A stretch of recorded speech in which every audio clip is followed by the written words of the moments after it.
রাজধানীর বিজয়নগরে গেল শুক্রবার জুমার নামাজের পরপরই নেমে আসে আতঙ্কের ঘন ছায়া। নামাজ শেষে মতিঝিলের দিক থেকে একটি কালো মোটরসাইকেলে করে দুজন ব্যক্তি আসে। মোটরসাইকেলের পেছনে বসা ব্যক্তি ক্লোজ রেঞ্জ থেকে ঢাকা ৮ আসনের সম্ভাব্য স্বতন্ত্র প্রার্থী ও ইনকিলাব মঞ্চের মুখপাত্র শরীফ ওসমান হাদীর মাথা লক্ষ্য করে গুলি চালায়, কিন্তু গুলি তার বাম চোয়ালে লাগে। হামলার পরপরই মোটরসাইকেলটি দ্রুত গতিতে এলাকা ত্যাগ করে। ওসমান হাদী রাস্তার উপর লুটিয়ে পড়েন।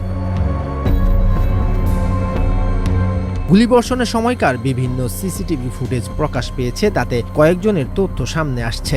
ইনকিলাব কালচারাল সেন্টার থেকে সংগৃহীত ৯ ডিসেম্বরের সিসিটিভি ফুটেজ, পুলিশের সংগৃহীত ১২ ডিসেম্বরের হামলার সিসিটিভি ফুটেজ, বিভিন্ন গণমাধ্যমে প্রকাশিত এবং ফেসবুক, ইনস্টাগ্রামে ফয়সাল করিম মাসুদ নামক অ্যাকাউন্ট এবং আওয়ামীপন্থী বিভিন্ন পেজ ও ব্যক্তির প্রোফাইলে পোস্ট করা ৫০টিরও বেশি ছবি বিশ্লেষণ করে অনুসন্ধানী নিউজ পোর্টাল দ্য ডিসেন্ট বলছে, ওসমান হাদীর ওপর বাইকের পেছন থেকে গুলি করা ব্যক্তিটির চেহারা সাথে ফয়সাল করিম মাসুদ ওরফে দাউদ খান নামক এক ব্যক্তির চেহারা হুবহু মিলে যাচ্ছে। তিনি রাজধানীর আদাবর থানা ছাত্রলীগের নেতা ছিলেন বলে সংবাদ মাধ্যমে পুরনো খবর থেকে জানা গেছে। এছাড়া ফয়সাল করিম বর্তমান রাষ্ট্রপতির পুত্র, তৎকালীন রাষ্ট্রপতির বাসভবনে ঢুকে তার সাথে ছবি এবং স্বরাষ্ট্রমন্ত্রীর সাথে একান্তে তোলা কয়েকটি ছবিও সামনে এসেছে। এছাড়া আওয়ামী লীগ নেতা জাহাঙ্গীর কবির নানক এবং আসাদুজ্জামান খান কামালের বিশ্বস্ত অনুসারী বলেও জানা গেছে।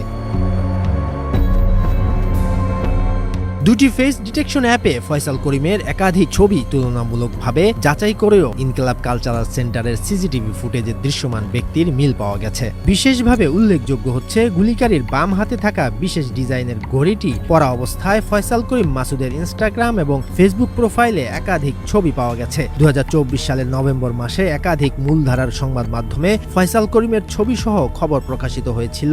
রাজধানীর মোহাম্মদপুরের আদাবর এলাকায় একটি অফিসে ঢুকে অস্ত্রের মুখে ১৭ লাখ টাকা লুট ও ডাকাতির মামলায় প্রধান আসামি হিসেবে ফয়সাল করিম র্যাবের হাতে গ্রেপ্তার হয়েছিলেন। যদিও পরে কিভাবে তিনি ছাড়া পান সে বিষয়ে কোনো সংবাদ প্রতিবেদন পাওয়া যায়নি।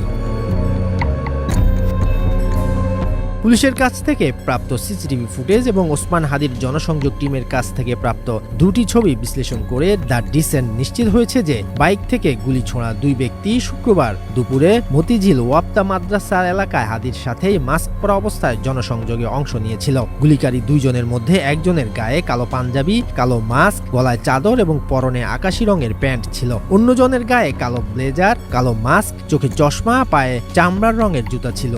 হামলাকারী দুই বাইক আরোহীর পোশাকের সাথে জনসংযোগে অংশ নেওয়া ওই দুই ব্যক্তির পোশাক মিলে যায়। এই ঘটনায় জড়িত সন্ত্রাসীদের ধরতে সাঁড়াশি অভিযান পরিচালনা করছে ঢাকা মহানগর পুলিশ। হাদীর ওপর হামলাকারীদের দেশত্যাগ রোধে সর্বোচ্চ সতর্কতা গ্রহণে কঠোর নির্দেশ দিয়ে প্রধান উপদেষ্টা ডক্টর মোহাম্মদ ইউনূস বলেছেন, হামলাকারীরা যাতে কোনোভাবেই দেশ ছাড়তে না পারে সীমান্তে এখনই সর্বোচ্চ তদারকি নিশ্চিত করতে হবে। শরীয়তুল